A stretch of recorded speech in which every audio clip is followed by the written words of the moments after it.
All right. What's up, everybody? I feel like Leroy Truth News right now, standing at my desk doing a recording, coming to you live from the Just a Guy studios. How do we know it's a studio? Because we have lights and stuff. I don't know how that works, but what's up, everybody? Today we're going to talk about 28-15-95. Do cops in Arizona have to tell you why they stopped you? Let's get into it. Hope you all having a good day. So California just came out with a new law. It's kind of a cool law. California got one right, where cops have to tell you why they stopped you before they ask you any questions relative to the stop, right? Awesome. You know, it's going to alleviate a lot of things, I think, in my opinion. So I wanted to talk about that, how it relates to Arizona. And in Arizona, did the cops have to tell you why they stopped you before they ask you questions? They have to tell you why they stopped you at all, other than giving you the ticket or a warning. It's ridiculous. Short answer is no, they don't. But I'm over here on my website, noid.com or noidforyou.com. You prepared for the bad cop. So we're going to go down here. We're going to go over here to the laws. And we're going to go over 28-15-95. This is the law that outlines your legal obligations during a traffic stop. So there's 3 sections to it. We're going to go over each one. We're going to hopefully do it real quick. Hopefully you get something out of this. And if you do, don't keep it to yourself. Share it with somebody else. All right, here you go. Don't forget to hit the like button. 28-15-95. Failure to stop or provide driver's license or evidence of identity. Section A, the operator of a motor vehicle who knowingly fails or refuses to bring the operator's motor vehicle to a stop after being given a visual or audible signal or instruction by a peace officer or duly authorized agent of a traffic enforcement agency is guilty of a Class 2 misdemeanor. So what does that mean? You see the lights, you got to pull over eventually. You know, I'm not going to get into the whole legalities of going to a safe, well-lit place. Plenty of other videos about that. Basically what Section A is, you see the lights, you hear the siren, you got to pull your car over. It is what it is. Section B, after stopping is required by subsection A, the operator of a motor vehicle who fails or refuses to exhibit, important word there, the operator's driver's license as required by section 28-3169, or a driver who is not licensed who fails or refuses to provide evidence of the driver's identity on request is guilty of a Class 2 misdemeanor. So 28-3169, I believe, says that you just have to have your driver's license on you while you're driving a car. And if you're not licensed, you got to give this following criteria. Driver's full name, date of birth. Stop that.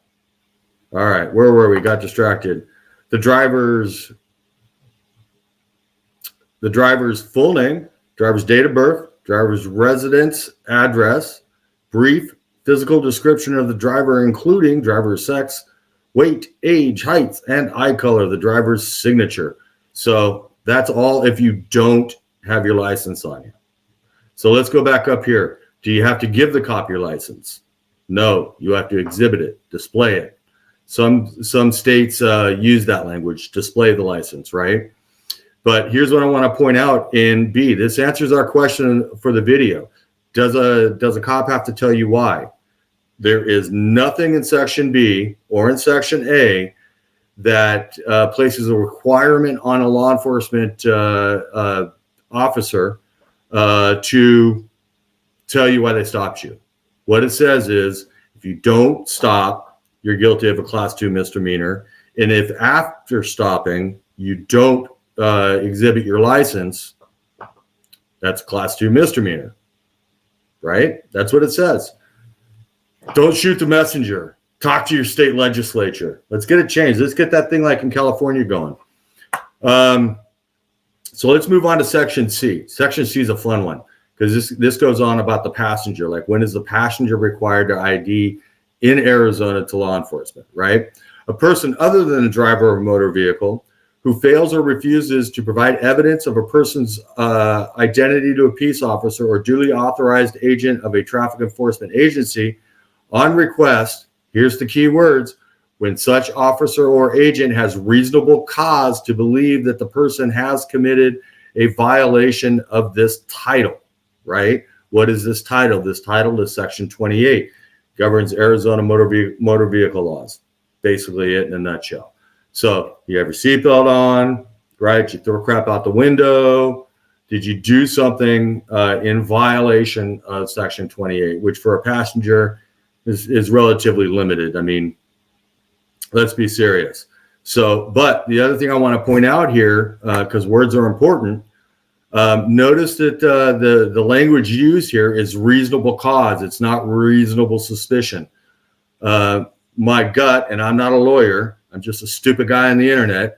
My gut tells me that reasonable cause is an even lower standard than reasonable suspicion, but maybe it's higher. I don't know, but I believe it sounds to me like it's lower, and I find it curious that they chose to use the words cause as in place of suspicion.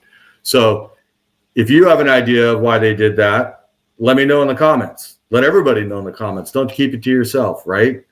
So that's it. That's 28-15-95. The other way they can get the passenger's identity, by the way, is if they believe you committed a crime. But that's a whole other thing. And that's under 13-24-12. So words are important in the law, folks. You need to share this with people. You need to understand it. Don't argue the law with the cops on the side of the road. It always goes like this. Officer, that's not how the law works. And the cop goes, you don't know the law. Are you an attorney? You know, blah, blah, blah. We've seen it a million times in these videos, right? That's why I keep these things downloaded on my phone. And while I'm recording you, I'm also going to record you reading the law to yourself, right? I'm going to put you in a box. You know, I don't argue the law, and then I'm going to shut the fuck up and respectfully not want to discuss my day any further, right? Don't talk to the cops. Meet your legal obligations, though. Don't give them a reason to engage in violence. Meet your legal obligations, which are limited. And does anywhere in here say you have to answer a question? No, that means you don't have to talk. All you have to do is provide your evidence, your driver's license, registration, proof of insurance. I'd rather not discuss my day. Am I being detained or am I free to go? That's it. Right there in black and white. So know the law better than the cops. Carry the law with you. All right, folks, that's all I got. Hope everybody has a wonderful day. Be good humans. Don't be a dick. The rules are pretty simple. Sit your wife in the backseat of my brand new foreign car.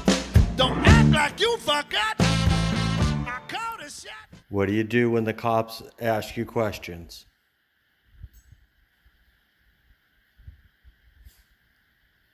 Good girl. You shut the F up, right? We shut the F up. Ow, ow. Good girl.